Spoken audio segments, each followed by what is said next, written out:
Greg in Maryland, pronouns are he, him. And yeah, Greg, you wanted to talk to Dave about this. So welcome to the show. Hi, thank you. So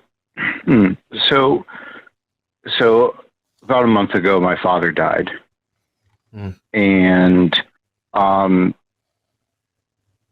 work and deal with death all the time. I work at an animal hospital, and I help animals pass all the time. I have all these clients who I've taken care of for years.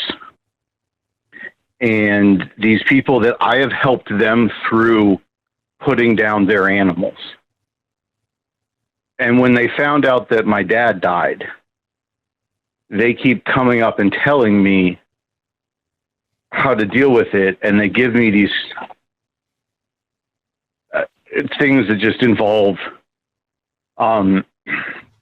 afterlife and being able to talk to them. And some people have said they've had visions from my father and that they've talked to him and everything's okay. And I really just don't even know how to deal with that. And I just want to scream at them to shut the fuck up. And I just don't. And to make it a little bit worse, my dog is going under surgery tomorrow, who has helped me through everything that I've been through my deconversion and helped me stay sane. And she goes in for surgery tomorrow, and there's a decent chance the diagnosis that comes from the surgery is she's going to die within the next couple months. And I just don't know what to say to these people. I don't know how to react, and I just kind of shut down, and I just don't. Well, I don't know. I just don't know. I'm sorry you're going through all that. I'm sorry about your dad, and I'm sorry about your dog. I understand your frustration. If my dad died and somebody came up to tell me that they'd gotten a message to him from the other side, I wouldn't scream at them to shut the fuck up. I would go full on cat mode with them as a cockroach. And I would ask them all the questions that expose what a lying piece of shit they are for doing that. That was my very first response. Yeah.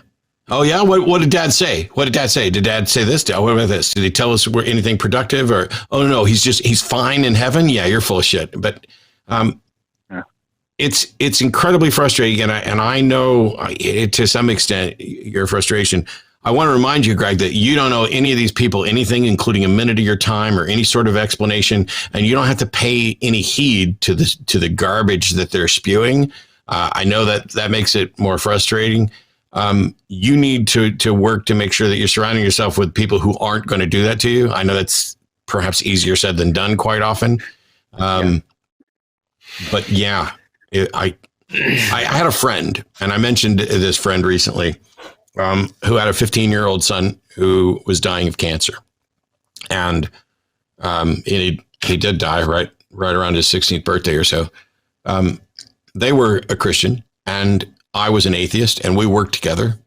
And we would go down, back then I smoked, and we would go down and have breaks, and we would talk about healthcare and pain management. And she liked and appreciated the fact that rather than filling her head with platitudes and God needs another angel and all this other crap, we were talking about the actual science.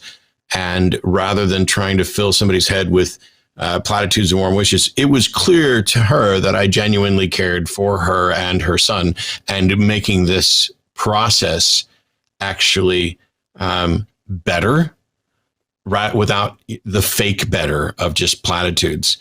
I hope you can genuinely find other people in your life that are willing to do that, and the ones that, rather than trying to inject their own religion and telling you what they think about this and what they think about that, just want to give you a hug and do what they can to help you in the way that you need help.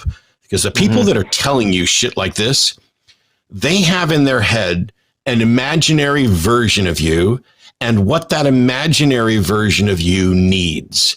And they're wrong about both of them. And letting them know that that's not what I need right now is probably as useful as anything else you could say to them, because maybe it'll wake them up to the fact that they're doing grief and grief counseling wrong. And they're doing it for themselves. And that's the point. And Greg, you don't, like Matt said, you don't owe them anything, and you need to take care of yourself. You need to establish firm boundaries. I don't mean to say you need, but this is what I would do. I have a good friend who lost his mom recently, and he's been deconstructed from his faith for 2 or 3 years, and he has an evangelical Christian brother. And the brother just kind of commandeered the whole funeral and death experience and excluded him from the family's only viewing and all kinds of nonsense. And he just went full on, he just went off on him. He said, I'm not taking this from you guys. This is bullshit. She was my mom too, and you're not going to exclude me from stuff just because I'm not a Christian. And I like what Matt said. When someone tells you that shit, just push right back at them and say, this is not what I need. Now, if they persist after that, if they say, well, I just wanted to tell you, no, then you need to back away and say, you're not giving me what I need. You're a selfish son of a bitch, and walk away. And you have every right to do that. In fact, you probably need to do it for your own emotional and mental well-being. I would highly suggest that you don't let people push past boundaries that you're comfortable with.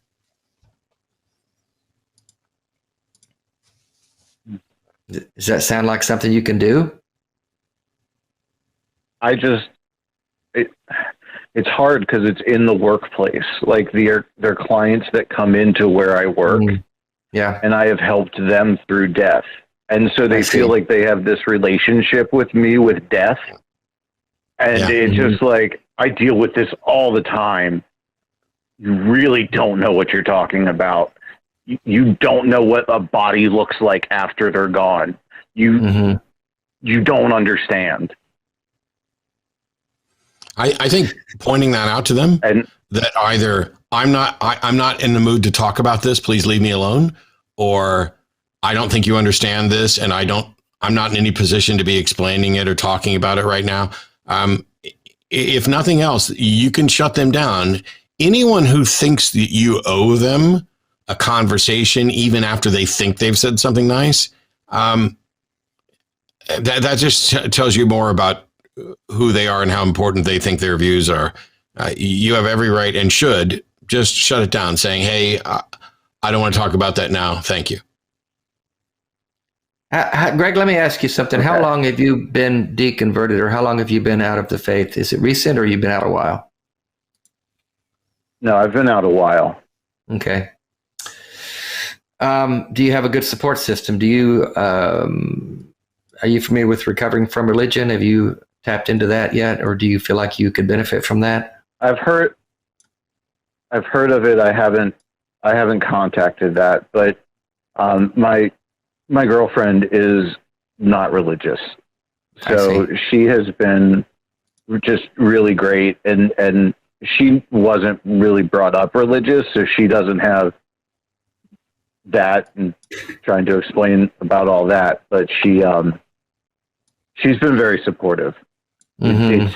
She's been really great for when I come home and I vent and I throw this like batch of cookies in the trash because I don't want it from the fucking people who decided they could give me a sermon because they gave me cookies.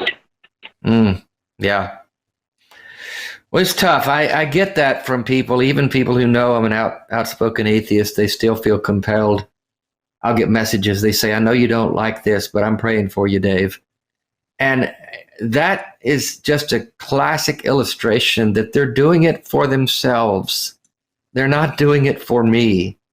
And I don't push back. My attitude is, whatever, dude. I mean, if you got it, if that's all you can do, then I really feel sorry for you. I don't say this to him. I just don't respond at all.